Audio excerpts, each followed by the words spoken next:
Alright, I apologize for this video for being very late, but so now that I'm finally here, I'm gonna wrap this up, and I'm gonna do more reviews this week, like until, like, Avengers Endgame, which I think I'm seeing this weekend, so that way I can wrap it up.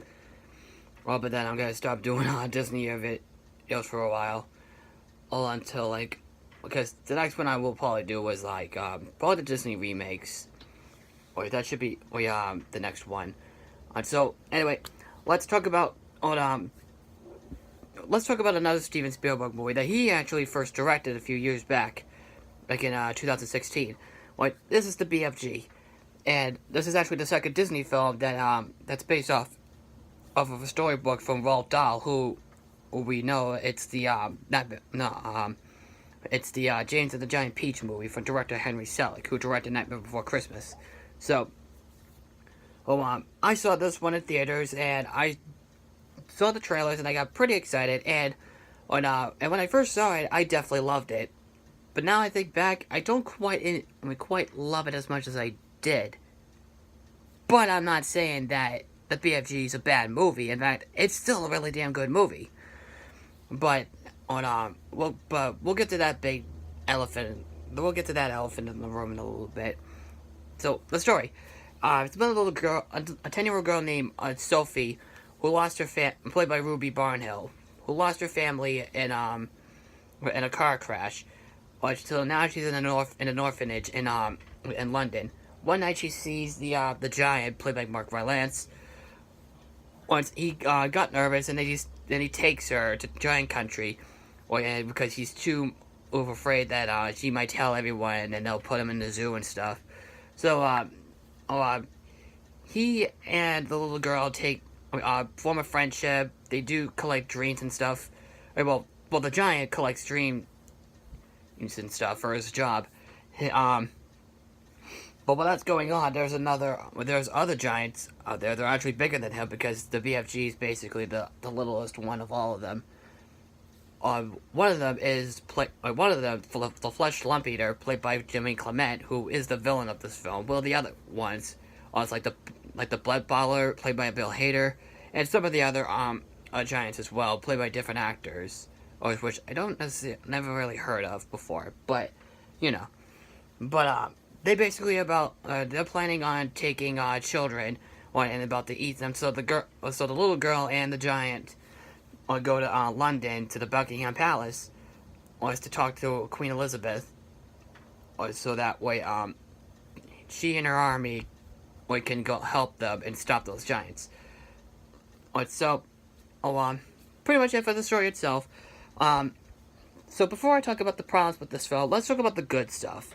The two main characters, very likable characters, and great actors, to be, as a matter of fact. The little girl, Sophie, I thought was very enjoyable. I really like how she feels like an intelligent character and stuff. She's kind of like an Alice in Wonderland type character. She's very likable, and also sweet as well. Also, I thought she was an enjoyable character. The best character to me is actually the actual main character himself, the BFG. Mark Rylance's performance. You don't just see, you don't hear Mark Rylance playing as a character. You see the giant, and the motion capture effect on him is really great to look at. I know they could have just used like a person to put him on a computer and stuff, like make him giant stuff, like they did with Peter Dinklage for Infinity War and stuff. So that would have been awesome to do something like that. But the motion capture effect, I will admit, is great to look at. A lot of the effects, the visuals itself and the CG is just fantastic. I will admit, it's a gorgeous looking movie. Most of it does work, but it's kind of the problem. But I'll get to that in a minute. So the other characters are also pretty likable as well. The characters are good. Especially our two main characters. The two main characters are just great. The story is very solid. It does know what it wants to talk about. It's just trying to show us the actual story of our characters, and what they're going through and stuff, and also what they want to do, to save the children from getting rid of those giants from taking the children. the focus is basically on the little girl and the friendship. The focus is the friendship between our two main characters. There is a lot of good heartfelt scenes and stuff, and there are a few good laughs in this movie as well. I can't really say it's a comedy, but there are a fair amount of jokes I did laugh at. So I do have some problems. Let's talk about my biggest flaw with this movie. The biggest flaw to me is actually with is the climax of the film. There was because allow me to explain.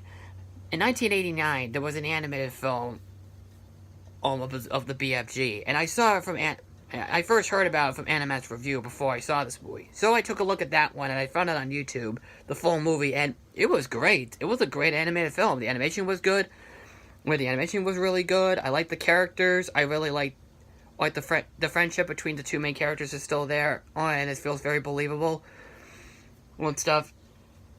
And the climax itself was really cool. It was like action packed and stuff, and the ending was very heartfelt as well. The climax here sucks. It just sucks. There was no action. There was no sense of danger and stuff like in the animated film. The girl was just trying to put something into the giant, and then they wake up, and then they just get captured and stuff. There's no sense of danger or anything. And the ending to it, they get like vegetables and stuff. It's basically just a different ending to the animated film, which I would have loved to see the animated film's ending and climax into this. That's the biggest problem I have with it. That's the one thing I hate about this movie. The other problem with the film is that, I did say that the effects are great, but some of it feels obvious to me. For example, the way that the girl is with the giant. Sometimes, I do believe that she's there, but there are times it doesn't feel like that she's there. Take the scene from from Peter Jackson's King Kong, where she's where the girl character is being carried by the giant. Hold on. Sorry. She's being carried by that giant, so that way. She is being carried by King Kong, so that way he can protect her from those dinosaurs.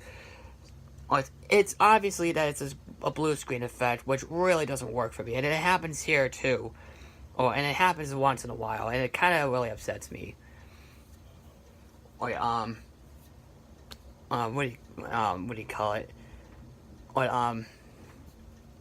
There were a few parts of the film, that did kind of drag a bit, but it will pick up though, and it will definitely show us how.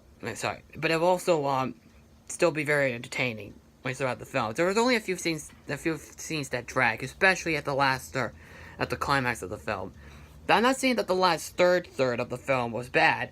In fact, because the last third begins with them with the girl and the giant at Buckingham Palace, and then having breakfast. I thought that was a great scene. I like how the giant is eating in those eggs. Eating the eggs. He's carrying the toast with the pitchfork, which was really cool. He's spreading it onto the egg yolk itself, and then he eats it. And the giant's I got one thing to say, Your Majesty. Yeah, he calls him Majesty. He has a bit of a speech he has a bit of a broken speech and stuff. Which I thought that was great. Scrum diddly umptious. God, I just love the actor who played the character. I know I'm getting off topic, but that was a really great scene.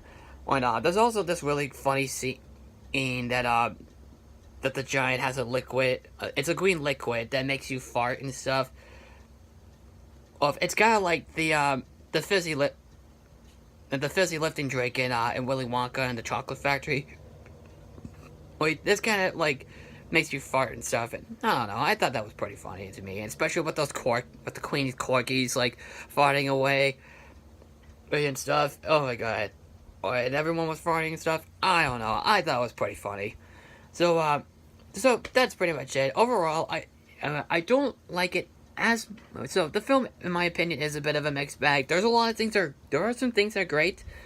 There are some things that are good. but there are things I don't like, and one of the things I really hate. So, kind of a mixed bag, but I still do think it's a very enjoyable Steven Spielberg movie from Disney. I guess I could... I don't know which one's better. I guess I could say James and the Giant Peach is the better film, but if you want to just see a Steven Spielberg movie just to see a Steven Spielberg movie, this is a film for you to check. I'd say this is the one for you to check out. So, I still had a good time with this film, especially when I first saw it in theaters. So, that's it. And what did you think of the movie? Just comment below, follow me on Twitter, Facebook, and Stardust, and I'm the Bostonian Critic, and I will see you later. Bye-bye.